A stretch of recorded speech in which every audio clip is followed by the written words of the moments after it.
Hello students, चलिए start करते हैं class 10 subject science by Nexa classes. Chapter second acid base and salt का third part हम यहाँ पे देख रहे हैं। पहले दो पार्ट आपने अच्छे से कर लिए होंगे। तो इस पार्ट में हम एसिड और बेस की केमिकल प्रॉपर्टीज़, पीएच स्केल क्या होता है, पीएच स्केल की प्रॉपर्टीज़, कहाँ पे हम उसको एवरीडे लाइफ में यूज करते हैं, वो सब चीज़ें हम इस चैप्टर के अंदर, इस पार्ट के अंदर कवर करने वाले हैं।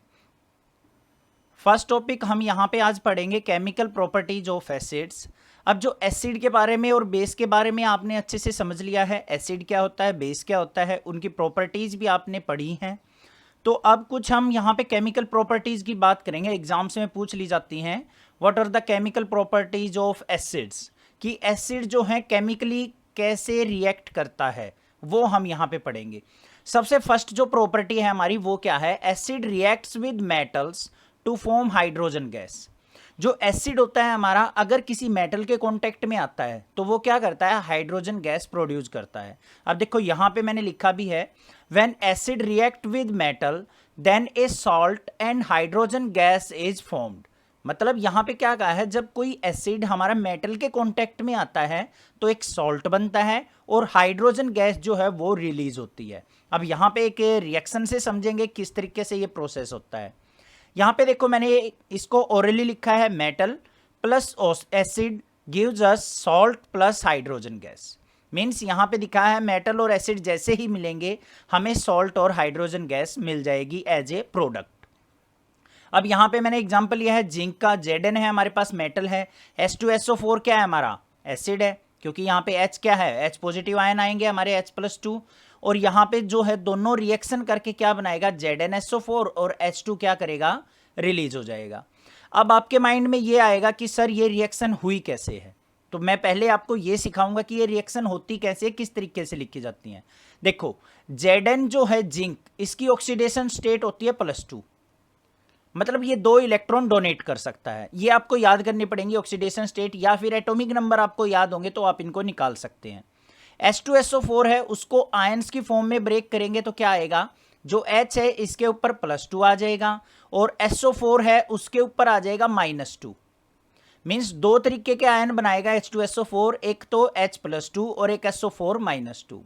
अब होता क्या है रिएक्शन के टाइम पे, यहाँ पे है प्लस का साइन, जो नेगेटिव आयन होता है वो किसके साथ चला जाएगा, पॉजिटिव के साथ। तो यहां पे देखो क्या आ गया, ZnSO4, जिंक और SO4 जो मिलके बनाएगा वो क्या बनाएगा, जिंक सल्फेट ZnSO4, और ये H+2 जो है 2 आयन से इसके, ये क्या बना देगा हमारा, हाइड्रोजन गैस फॉर्म कर लेगा H2।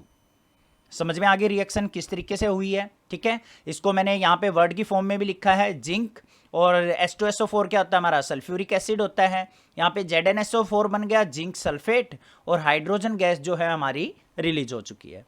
क्लियर। उसके बाद एक और एग्जांपल दिया है, यहाँ पे मैग्नीशियम लिया है मैंने, यहाँ पे मेटल है, 2HCl है, हाइड्रोक्लोरिक एसिड, यहाँ पे क्या बन जाएगा, MgCl2 + H2, हाइड्रोजन गैस यहाँ पे भी रिलीज हो जाएगी। सेम एज इट इज यहाँ पे रिएक्शन होगी, Mg जो है, Mg के ऊपर क्या आएगा, Mg+2 होता है, क्योंकि उसके लास्ट सेल में 2 इलेक्ट्रॉन बचते हैं।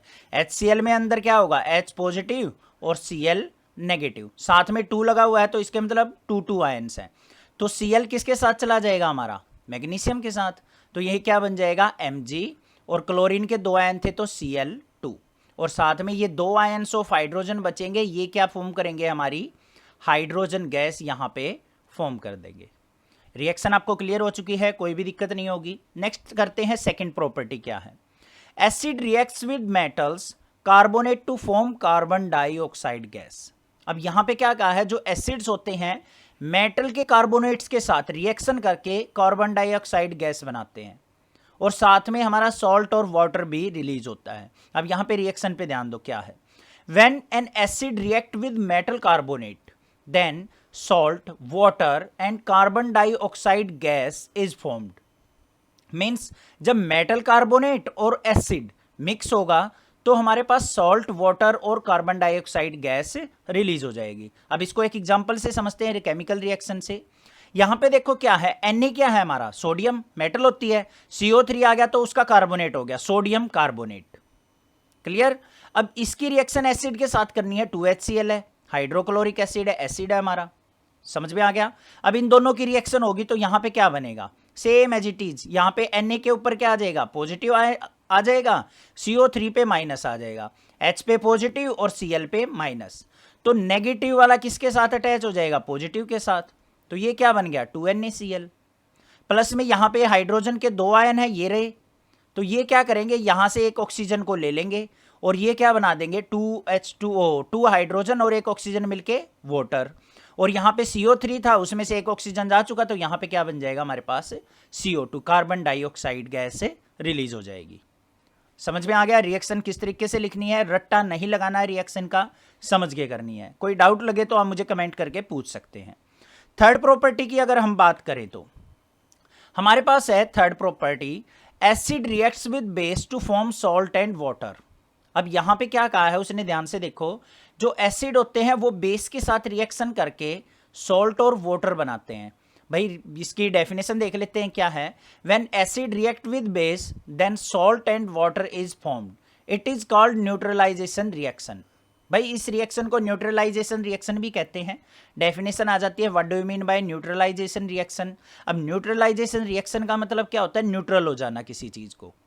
अगर एसिड के अंदर सेम अमाउंट में बेस डाल दिया जाए, दोनों की अगर हमारी जो है कंसंट्रेशन इक्वल हो, तो वो क्या करते हैं, एक दूसरे के इफेक्ट को न्यूट्रलाइज कर देते हैं और वो क्या हो जाता है, न्यूट्रल सॉल्यूशन बन जाता है। और उसके अंदर से क्या रिलीज होता है, हमारा सॉल्ट और वाटर रिलीज होता है। अब देखो कैसे होता है, यहाँ पे देखो HCl है, हाइड्रोक्लोरिक एसिड मेरा एसिड है, NaOH है, यहाँ पे OH नेगेटिव आयन बनेंगे, तो ये सोडियम हाइड्रोक्साइड क्या है, ये बेस है। ये एसिड हो गया हमारा और ये हो गया हमारा बेस। अब इनकी रिएक्शन कैसे हुई, HCl है, HCl कैसे लिखा जाएगा, H positive Cl negative, plus का साइन है बीच में, NaOH है, सोडियम, सोडियम के ऊपर क्या आएगा Na पॉजिटिव और OH के ऊपर क्या आता है माइनस साइन। ये चीज़ आपको पता है, मैंने प्रीवियस वीडियोज में भी सिखा रखा है, बार बार मैं यहाँ पे टाइम वेस्ट नहीं करूँगा ताकि लंबी वीडियो ना हो। अब देखो यहाँ पे क्या है, H पॉजिटिव आयन किसके साथ जाएगा, इस नेगेटिव के साथ, और ये नेगेटिव किसके साथ जाएगा, इसके पॉजिटिव के साथ। तो यहाँ पे देखो क्या बन गया, Na और Cl, NaCl फॉर्म हो गया। NaCl क्या है, सोडियम क्लोराइड सॉल्ट है, और H पॉजिटिव और OH नेगेटिव आयन बना के क्या बनाएंगे, हमारा वाटर रिलीज कर देंगे। समझ में आ गई रिएक्शन, क्लियर है, कोई दिक्कत नहीं है। नेक्स्ट देखते हैं फोर्थ पार्ट क्या है, acid reacts with metal oxides to form salt and water. अगर एसिड हमारे मेटल के ऑक्साइड्स के साथ भी रिएक्शन करते हैं तो सॉल्ट और वाटर फॉर्म करते हैं। अब ये मेटल ऑक्साइड होता क्या है, जब कोई मेटल हमारी ऑक्सीजन के कांटेक्ट में आ जाती है काफ़ी टाइम के लिए, तो उसके ऊपर एक ऑक्साइड्स की लेयर बन जाती है। जैसे हमने अपने फर्स्ट चैप्टर में भी पढ़ा था, आयरन के ऊपर जो ब्राउन कलर की लेयर बनती है वो भी ऑक्साइड्स ही होता है हमारा। तो यहाँ पे क्या है reaction, when an acid react with metal oxide then salt and water is formed. अब यहाँ पे सबसे पहले हमने कोई भी मेटल ऑक्साइड लेना है, यहाँ पे क्या ले लिया मैंने, CuO, कॉपर ऑक्साइड है, ठीक है, 2HCl है, हाइड्रोक्लोरिक एसिड है। तो यहाँ पे क्या करेगा, same as it is, Cu positive O negative आ जाएगा, यहाँ पे H पॉजिटिव Cl नेगेटिव आ जाएगा, और यहाँ पे क्या फॉर्म हो जाएगा हमारा CuCl2, कॉपर क्लोराइड और H2O वाटर रिलीज हो जाएगा। आई होप ये भी आपको समझ में आ गया होगा। रिएक्शन आपको पता चल चुकी है, किस तरीके से रिएक्शन हमारी जो है वो फॉर्म होती हैं, किस तरीके से रिएक्टेंट से प्रोडक्ट बनता है। रट्टा मत लगाना किसी चीज़ का भी, ठीक है, क्लियर है। अब पढ़ेंगे हम केमिकल प्रॉपर्टीज ऑफ बेस, कि केमिकल प्रॉपर्टीज ऑफ बेस क्या होती हैं। एसिड्स की तो प्रॉपर्टीज हमने अच्छे से पढ़ ली हैं। अब यहाँ पे सबसे फर्स्ट प्रॉपर्टी जो आती है बेस की वो क्या है, base reacts with metals to form hydrogen gas. Means when base react with metal then salt and hydrogen gas is formed। भाई यहाँ पे क्या कहा है, जब कोई बेस मेटल के साथ रिएक्शन करता है तो सॉल्ट और हाइड्रोजन गैस रिलीज होती है। अब यहाँ पे देखो क्या है, एक मेटल लेनी है हमने और एक बेस लेना है। यहाँ पे जिंक क्या कर लिया मैंने, मेटल ले ली, 2NaOH क्या है मेरा बेस है, तो यहाँ पे मेरे पास क्या आ गया, हाइड्रोजन गैस रिलीज करनी है, H2 रिलीज हो चुकी। अब यहाँ पे देखो हाइड्रोजन के आयंस तो हमारे जा चुके, ये चले गए, ये रिमूव आउट हो गए, हमारे पास क्या बच गया 2NaO। मीन्स Na के कितने आयंस है हमारे 2, और साथ में क्या है जिंक Zn, और ऑक्सीजन के आयंस कितने बच गए 2, तो Na2ZnO2 बच गया हमारे पास। ये क्या बन गया हमारा सोडियम जिंकेट, और हाइड्रोजन गैस जो है वो क्या होगी, रिलीज हो चुकी है। समझ में आ गई बात, फर्स्ट प्रॉपर्टी क्लियर है। सेकंड बात करते हैं, base reacts with acids to form salt and water. अब जैसे हमारी एसिड के अंदर प्रॉपर्टी थी, सेम यहाँ पे भी वही प्रॉपर्टी है कि बेस जो है एसिड के साथ रिएक्शन करके क्या बनाता है, सॉल्ट और वाटर फॉर्म करता है, और इस रिएक्शन को हम न्यूट्रलाइजेशन रिएक्शन भी कहते हैं। क्यों कहते हैं? क्योंकि यहाँ पे H पॉजिटिव और OH नेगेटिव आयंस का कॉम्बिनेशन होता है, दोनों आपस में जुड़ जाते हैं। अब देखो यहाँ पे example same as it is example लिया है मैंने, HCl लिया है एसिड, NaOH लिया है बेस। हाइड्रोक्लोरिक एसिड और सोडियम हाइड्रोक्साइड की रिएक्शन जो होगी तो क्या बनेगा हमारा, NaCl प्लस में वाटर रिलीज हो जाएगा। क्लियर है, कोई दिक्कत नहीं है। नेक्स्ट देखते हैं हम यहाँ पे थर्ड प्रॉपर्टी जो है वो है base reacts with non metal oxide to form salt and water. जो बेस होते हैं वो नॉन मेटल ऑक्साइड्स के साथ भी रिएक्शन करके सॉल्ट और वाटर फॉर्म करते हैं। अब यहाँ पे देखो मैंने क्या लिया है, एक बेस लिया है। बेस हमारे पास क्या है यहाँ पे, CaOH whole twice calcium hydroxide plus में CO2 नॉन मेटल ऑक्साइड है, ये कार्बन और ऑक्सीजन, ये हो गया carbon dioxide, non metal oxides बोला जाता है। इन दोनों की रिएक्शन होगी तो यहाँ पे क्या होगा हमारा, CaCO3 कैल्शियम कार्बोनेट जनरेट होगा और प्लस में वाटर रिलीज हो जाएगा। ये कहलाएगा हमारा थर्ड केमिकल रिएक्शन और या third chemical properties of base. Clear हो गई। नेक्स्ट बात करते हैं strength of acid and base solution means pH scale. अब भाई एसिड और बेस के बारे में तो हम प्रीवियस वीडियो में भी सीख चुके हैं कि कैसे पता लगता है कि कोई चीज़ एसिड है या बेस है। रेड लिटमस से ब्लू या ब्लू से रेड हो रहा है तो एसिड बेस का पता लग जाता है। बट अब यहाँ पे क्या कहा है, strength of acid find out करना है या स्ट्रेंथ ऑफ बेस, कि कोई एसिड स्ट्रॉन्ग एसिड है या वीक एसिड है, कोई बेस स्ट्रॉन्ग बेस है या वीक बेस है। वो किसके हेल्प से हम फाइंड आउट करते हैं, वो हेल्प करती है हमें pH scale. Most important topic है। अब सबसे पहले बात करें हम pH का मतलब क्या होता है, power of hydrogen ions. Means जो हमारा H पॉजिटिव आयन होता है ना, उसकी पावर, उसकी कंसंट्रेशन को हम कहते हैं pH scale, power of hydrogen. उसी की हेल्प से हम एसिड और बेस का पता लगाते हैं कि कोई भी हमारा स्ट्रॉन्ग एसिड है या वीक एसिड है, या स्ट्रॉन्ग बेस है या वीक बेस है। अब यहाँ पे मैंने कुछ यहाँ पे इंफॉर्मेशन लिखी है pH स्केल से रिलेटेड, वो देखते हैं क्या है। इन 1909 Sorensen discovered a scale known as pH scale, which tell the strength of acid and base on the basis of hydrogen ion concentration.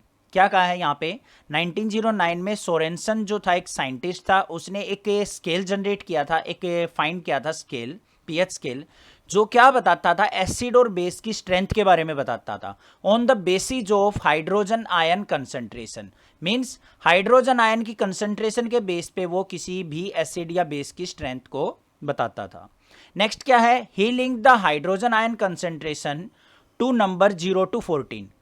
उसने जो हाइड्रोजन आयन की कंसंट्रेशन थी उसको उसने 0 से लेके 14 तक मार्क किया। The pH of solution is inversely proportional to the hydrogen ion concentration. उसने क्या कहा है, ध्यान से सुनो, जो pH ऑफ सॉल्यूशन है वो इनवर्सली प्रोपोर्शनल होता है हाइड्रोजन आयन की कंसंट्रेशन के। इसका मतलब ध्यान से सुनो क्या है। अब देखो, मान लिया हमारी जो वैल्यू होती है pH स्केल पे वो कहां से स्टार्ट होती है, 0 से, 0 1 2 3 4 इस तरीके से चलती जाती है और 14 तक। उसने क्या कहा है कि pH वैल्यू का और हाइड्रोजन आयन कंसंट्रेशन का इनवर्स रिलेशन होता है। इनवर्स का मतलब होता है उल्टा। अब देखो यहाँ पे 0 वैल्यू है या 1 2 वैल्यू है, लेस वैल्यू है एज कंपेयर टू 5 6 के, तो यहाँ पे हाइड्रोजन आयन कंसंट्रेशन क्या होगी, ज्यादा, और यहाँ पे आगे जैसे जैसे बढ़ते जाएंगे हम हाइड्रोजन आयन कंसंट्रेशन क्या होती चली जाएगी, कम। मतलब नंबर कम है, कंसंट्रेशन ज्यादा है, यही है इनवर्स रिलेशन। नेक्स्ट है a solution having high concentration of hydrogen ion having low pH value. मतलब जिसके अंदर high concentration of hydrogen ion होगी उसकी pH वैल्यू क्या होगी, कम। And a solution having low concentration having high pH value, और जिसकी pH वैल्यू ज्यादा होगी वहां पे क्या होगी, हाइड्रोजन आयन की कंसंट्रेशन कम होगी। समझ में आ गई बात, क्लियर है, कोई दिक्कत नहीं है। नेक्स्ट देखते हैं हम अपनी pH स्केल जो है acid base and neutral solution को किस तरीके से आइडेंटिफाई करता है, और एग्जाम्स के अंदर आ जाए तो किस तरीके से आपको इसको राइट डाउन करना है। सबसे पहले बात करेंगे हम अपने एसिड्स के बारे में कि हम एसिड को pH स्केल से कैसे आइडेंटिफाई करते हैं। Acids have a pH value less than 7। जो एसिड होता है उसकी pH वैल्यू क्या होती है, 7 से लेस होती है मतलब कम होती है। Next, N acid having laser value on pH scale is more acidic in nature. Means देखो यहां पे क्या है, 0 से लेके 7 तक, बिलो 7 यहां तक, ये जो सारे के सारे होंगे ये क्या कहलाएंगे हमारे एसिड।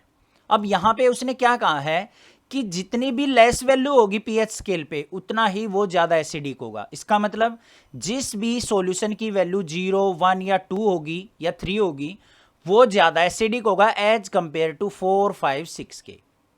समझ में आई बात? जिसकी पीएच वैल्यू 4, 5, 6 होगी वो कम एसिडिक होगा और जिसकी वैल्यू 0, 1, 2, 3 होगी वो क्या होगा, मोर एसिडिक। यहां पे लिखा भी है एग्जांपल देखो, a solution of pH 1 is more strong acid as compare to solution having pH 4, 5, 6। मतलब वो सॉल्यूशन जिसकी पीएच वैल्यू 1 है वो ज्यादा स्ट्रॉन्ग एसिड होगा एज कंपेयर टू 4, 5, 6 वैल्यू के। क्लियर? और क्या है, a solution having pH value 0, 1, 2, 3 are strong acids and pH value 4, 5, 6 are considered as weak acid. मतलब जिस सॉल्यूशन की पीएच वैल्यू 0, 1, 2, 3 होगी उसको हम स्ट्रॉन्ग एसिड की कैटेगरी में रखेंगे और जिसकी पीएच वैल्यू 4, 5, 6 होगी उसको हम वीक एसिड की कैटेगरी में रखते हैं। क्लियर हो गया? नेक्स्ट बात करेंगे बेस के बारे में। बेस क्या है, base have a pH more than 7, मतलब 7 से ग्रेटर, ये देखो यहां से स्टार्ट होके और 14 तक, ये सब क्या कहलाएंगे हमारे बेस। ये अल्कलाइन लिखे हुए हैं, इसका मतलब क्या है, बेस है। अब यहां पे क्या है, a solution having pH value 13 और 14 is more basic than a solution having a pH value 8 और 9। मीन्स जैसे जैसे हम राइट की साइड बढ़ते जाएंगे ये, तो यहां पे बेसिक नेचर क्या होता चले जाएगा, इंक्रीज होता चला जाएगा। अब जिसकी पीएच वैल्यू 13 या 14 होगी वो ज्यादा बेसिक होगा एज कंपेयर टू 8, 9 वैल्यू के। समझ में आ गया आपको? अच्छे से क्लियर हो गया होगा।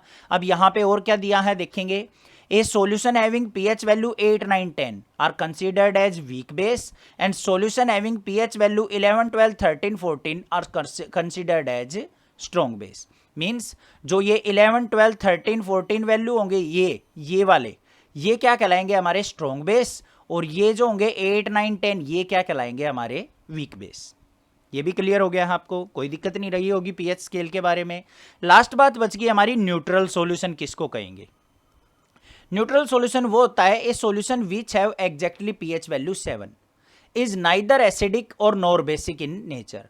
मतलब वो सॉल्यूशन जिसकी पीएच वैल्यू एग्जैक्टली 7 हो उसको हम ना तो एसिडिक कहेंगे ना वो बेसिक होगा, उसको हम न्यूट्रल सॉल्यूशन कहेंगे। अब यहाँ पे प्योर वाटर या फिर डिस्टिल्ड वाटर जो होता है अपनी इन्वर्टर बैटरीज के अंदर जो हम डालते हैं उसको हम क्या कहते हैं, न्यूट्रल सॉल्यूशन कहते हैं। ठीक है, उसकी पीएच वैल्यू क्या होती है, 7। क्लियर हो गया पीएच स्केल। नेक्स्ट बात करते हैं some substance and their pH values. ये यहाँ पे मैंने कुछ सब्सटेंस डाले हैं और उनकी पीएच वैल्यूज डाली हैं, ये आपको लर्न होनी चाहिए क्योंकि एग्जाम्स में पूछ ली जाती हैं कई बार। जैसे कंसंट्रेटेड HCl होता है। अब कंसंट्रेटेड HCl वो होता है जिसके अंदर वाटर डिजोल्व नहीं होता, उसकी पीएच वैल्यू क्या होती है, 0, means highly acidic. Dilute HCl जो है उसके अंदर थोड़ा सा वाटर मिला हुआ होता है, उसकी पीएच वैल्यू थोड़ी सी इंक्रीज हो जाएगी 1, मतलब वो कम एसिडिक होगा as compare to concentrated HCl के। लेमन जूस है 2.5 होता है, टोमेटो जूस 4.1, कॉफ़ी है 5, सॉफ्ट ड्रिंक जो हम कोल्ड ड्रिंक वगैरह यूज करते हैं वो थोड़ी सी एसिडिक होती है, 6 होता है उसकी पीएच वैल्यू। जो हमारा दूध होता है मिल्क 6.5 होता है, प्योर वाटर की 7, सलाइवा है जो हमारे मुंह से लार बनती है उसकी 7.4 होती है, ब्लड जो है हमारा वो 7.4, बेकिंग सोडा घर में यूज होता है 8.5, वॉशिंग सोडा है कपड़े धोने का वो 9.0, अमोनिया जो यूज होता है घर के अंदर यूज होने वाला 11.6, डाइल्यूट NaOH, डाइल्यूट NaOH का मतलब जिसके अंदर वाटर डिजोल्ड हो, NaOH है तो बेस है तो यहाँ पे क्या होगा, डाइल्यूट NaOH। कंसंट्रेटेड NaOH की क्या होगी पीएच वैल्यू 14। ये चीजें आपको थोड़ी सी याद होनी चाहिए। नेक्स्ट बात करते हैं यूनिवर्सल इंडिकेटर होता क्या है। अब इंडिकेटर के बारे में तो आप पढ़ के आ चुके हो, पहले भी 2-3 टाइप के इंडिकेटर पढ़े थे हमने, नेचुरल जो था, एक हमारा सिंथेटिक था। तो यहाँ पे एक टर्म आती है यूनिवर्सल इंडिकेटर क्या होता है, पहले इसके बारे में देखेंगे। मैंने क्या लिखा है यहाँ पे, common indicators tells us about acid base and neutral solution. अब जो हमने पहले इंडिकेटर पढ़े हैं वो क्या बताते हैं, ओनली एसिड बेस और न्यूट्रल सॉल्यूशन के बारे में बताते हैं कि कोई भी सॉल्यूशन जो है हमारा एसिडिक है, बेसिक है या न्यूट्रल है। ठीक है। They can not tell us about the given solution is strong acid, weak acid, strong base और वीक बेस। मतलब जो पुराने इंडिकेटर थे जो हमने पढ़े थे, अपना फिनोफ्थिलीन था हमारा, मिथाइल ऑरेंज था, या फिर जो हम लिटमस पेपर यूज करते हैं, वो हमें ये नहीं बता सकते कि कोई भी एसिड स्ट्रॉन्ग एसिड है, वीक एसिड है, या स्ट्रॉन्ग बेस है, वीक बेस है। हमें अगर स्ट्रॉन्ग एसिड या स्ट्रॉन्ग बेस वीक बेस का पता लगाना है तो हमें किसका यूज करना पड़ता है? हमें यूनिवर्सल इंडिकेटर का यूज करना होता है। अब यूनिवर्सल इंडिकेटर होता क्या है? देखो, universal indicator is a mixture of different type of indicators. बहुत सारे इंडिकेटर्स का या डाइज का मिक्सचर होता है हमारा universal indicator, which gives us different colour at different pH value. अलग अलग पीएच वैल्यू पे वो अलग अलग कलर हमें दिखता है, उसको कहते हैं यूनिवर्सल इंडिकेटर। अब यूनिवर्सल इंडिकेटर क्या होगा? मान लिया हमारे पास कोई सॉल्यूशन है, ये मान लिया इसके अंदर सॉल्यूशन है, ठीक है। इसके अंदर हमने क्या किया? यूनिवर्सल इंडिकेटर डिप किया, डाला इसके अंदर, और हमने देखा कि हमारा जो कलर है वो येलो कलर आ गया। अब येलो कलर पे हमें पता है, अपने इस कलर कोड से, इस स्केल से मैच कर लेंगे कि येलो कलर आया है तो ये कौन सी कैटेगरी में आएगा हमारा? 0 1 2 3 किस में होता है? Strong acid. तो हमारा क्या हो जाएगा? वो सॉल्यूशन स्ट्रॉन्ग एसिड। या फिर मान लिया पर्पल कलर आ गया, डार्क पर्पल कलर आ गया हमारा, तो वो क्या हो जाएगा? स्ट्रॉन्ग बेस हो जाएगा, ठीक है। ग्रीन कलर आ गया एग्जैक्टली, तो वो न्यूट्रल सॉल्यूशन हो जाएगा। ब्लू आ गया तो वो किसके अंदर आ जाएगा? वीक बेस के अंदर आ जाएगा। डार्क ब्लू आ गया तो वो क्या आ जाएगा? स्ट्रॉन्ग बेस के अंदर आ जाएगा। मतलब इस तरीके से डिफरेंट कलर से हम स्ट्रॉन्ग एसिड, वीक एसिड या स्ट्रॉन्ग बेस, वीक बेस को पहचान सकते हैं with the help of universal indicator. समझ में आ गई बात? क्लियर है? कोई दिक्कत नहीं है। नेक्स्ट बात करते हैं, लास्ट टॉपिक है इस वीडियो का, ये importance of pH in everyday life. जो पीएच होता है उसका हमारी एवरीडे लाइफ में कहाँ यूज होता है, ठीक है। अब आपके माइंड में ये आ रहा होगा, सर पीएच की क्या यूज है? हमारी लाइफ के अंदर तो कुछ यूज नहीं होगा। नहीं, यूज होता है, बहुत जगह होता है। देखो कहाँ पे है। सबसे पहले क्या है? PH play an important role in our everyday life.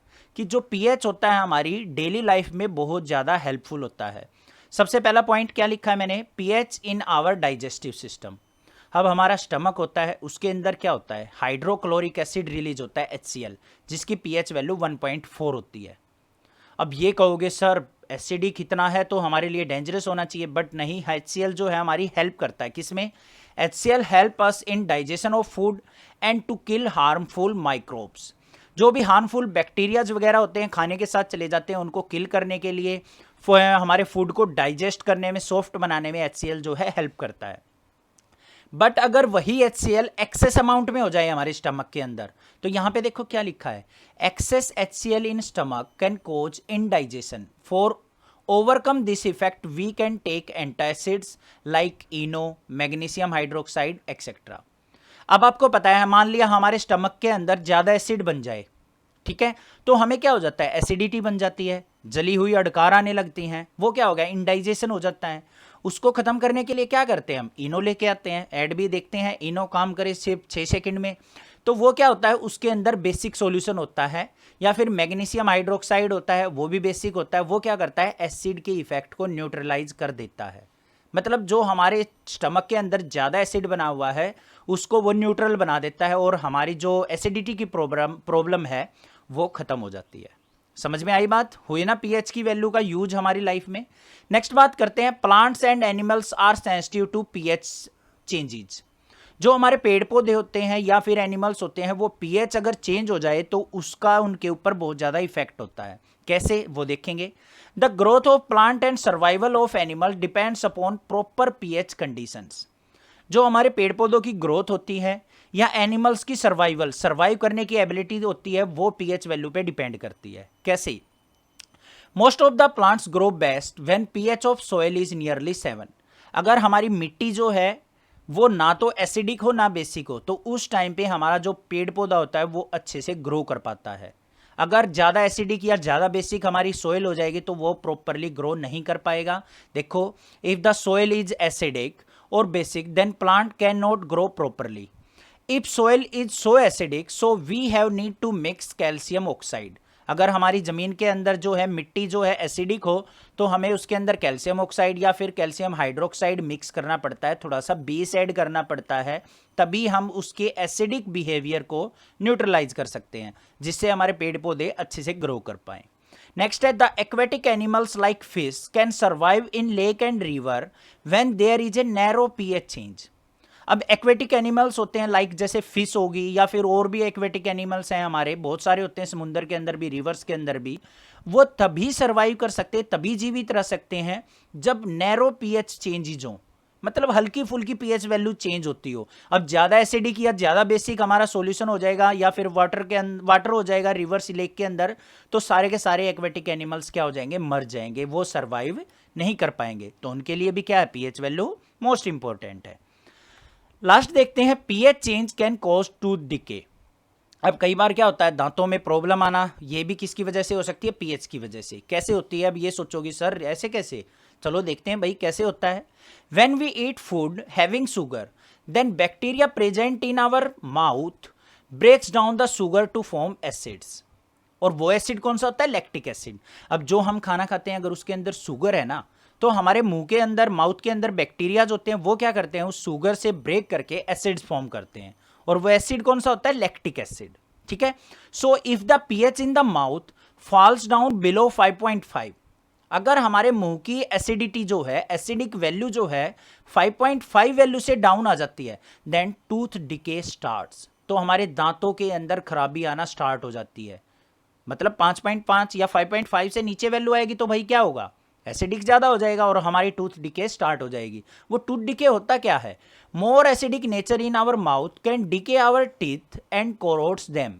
ज़्यादा एसिडिक होने की वजह से हमारे क्या हो जाता है, दांत डिके होने लग जाते हैं, टूटना स्टार्ट हो जाते हैं, झड़ना स्टार्ट हो जाते हैं या फिर कमज़ोर हो जाते हैं, एंड कोरोड्स देम। और तुम्हें आपको पता है, मतलब कोई दिन ब्रूस मत करो तो हमें पता है पीली पीली लेयर आ जाती है हमारे, तो वो एक तरीके का क्या होता है, कोरोजन होता है हमारे टीथ्स के ऊपर भी, और उसी के कारण क्या हो जाता है, हमारा डिके स्टार्ट हो जाता है।